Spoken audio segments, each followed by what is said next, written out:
parents asked me what I wanted for my birthday.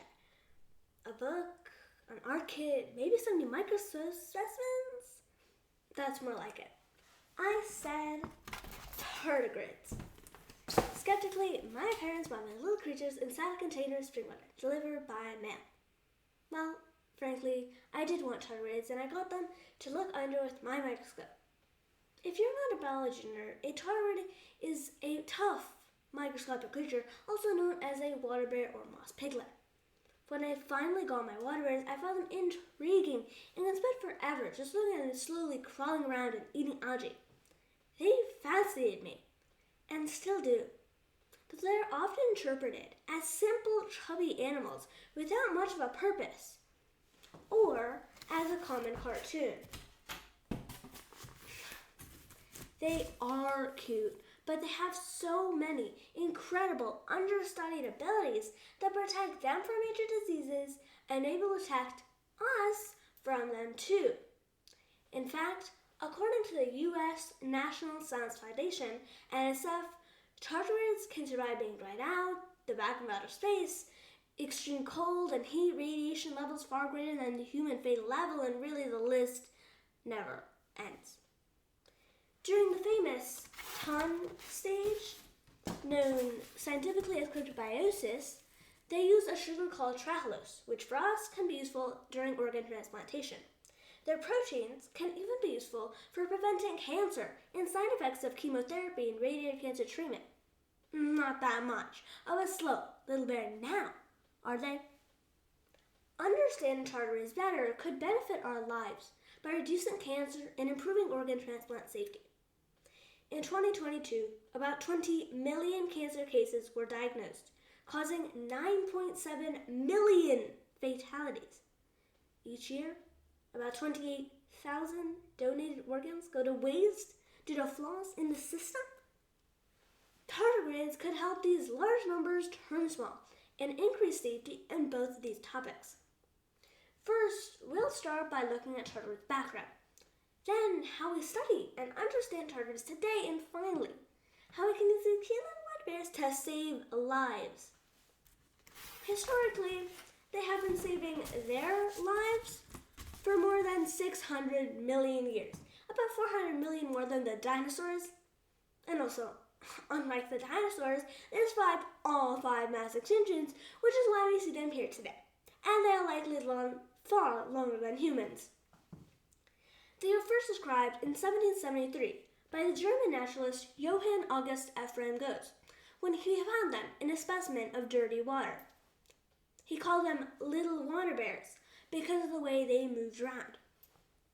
Of course, being tiny little worm-like creatures that are technically arachnids like spiders did not make people think, oh wow, this creature is so cool and useful and it's going to save the world. It wasn't until the late 20th century that tardigrades began to be acknowledged to be the powerful creatures that they are. After Goethe's discovery, they were given their own phylum in a taxonomy organization called Tardigrada, which is where tardigrade comes from. Tardigrada can be broken down into 2 main Latin root words, tardi meaning slow, and grada meaning stepper. Their names together mean slow stepper, which can explain their slow waddling under the microscope. As I mentioned earlier, we know from studies today that tardigrades can survive the vacuum of outer space, just above absolute zero, about negative 450 degrees Fahrenheit, as cold as the coldest, like going south from the South Pole, while also being able to heat up to 302 degrees Fahrenheit, like an oven at the end of preheating.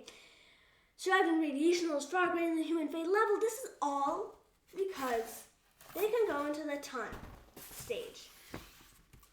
During the stage, known scientifically as cryptobiosis, they coat their inner organs with trehalose to preserve them during the stage, which for us can be useful for safety and organ transplantation. According to a study published in Current Issues in Molecular Biology, trehalose was found to decrease cell death, increase waste cleaning, and simply benefit the cells in the heart. Their proteins can prevent cancer and side effects in chemotherapy and radiation cancer treatment.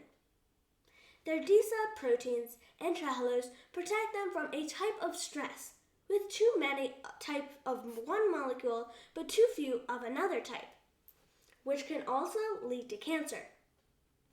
Tardigrades can also protect their DNA strands from breaking, which often causes mutations that also often lead to cancer. Trehalose sugars help coat and protect the inner organs from damage during the dry states. During these states, tardigrades release the protein and the sugar to coat the inner organs for protection. The organ cells are now protected from stress and death, along with the benefit of better waste cleaning, which in the experiment helped the organ cells tremendously. But despite all this protection, they can still be misinterpreted as simple, chubby, cute creatures. Cute they are, but they are powerful too. And what kind of implications do these animals have to us? Tardigrades may give some of their powers to us. Tardigrades have the D-sub and LEA proteins and the trehalose that protect them from radiation, oxidative stress, and DNA breakage. This is important for cancer treatment. Chemotherapy and radiation to cure cancer can cause a lot of damage to non-cancerous cells, which leads to further mutations of cancer. However, using these proteins to protect the non-cancerous cells can make the cancer treatments more beneficial without side effects.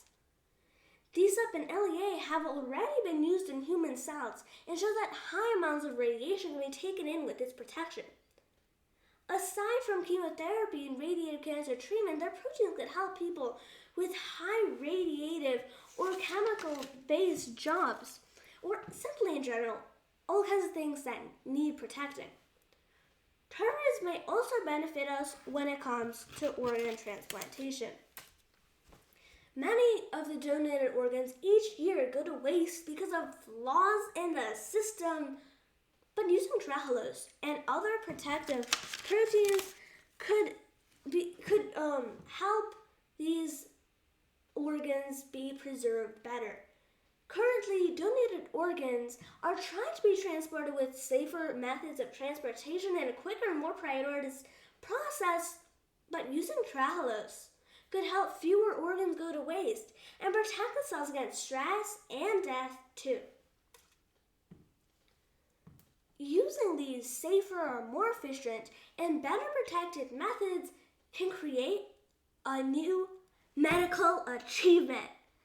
By understanding how to use D-sub and LEA proteins to protect from cancer, mutations, and radiation, we can improve a lot of outcomes of radiation cancer treatment and prevention of cancer in general. For radiation cancer treatment, this can make a great improvement in how cancer is treated, improving the well-being of the patient overall. This would, in the future, cause less radiation harm and less cancer. Tardigrades would forever change the safety of cancer lives. With organ preservation, tardigrade proteins could change the preservation for greater safety in the transplant process, reducing the number of organs lost and resulting in better transplants. Tardigrades are cute and strong, but could legitimately be helpful for humans. So understanding tardigrades better could benefit our lives, reducing cancer, improving safety in organ transplantation. So the next time you think of curing cancer and the safety of organ transplantation, you can think of all the useful tardigrades.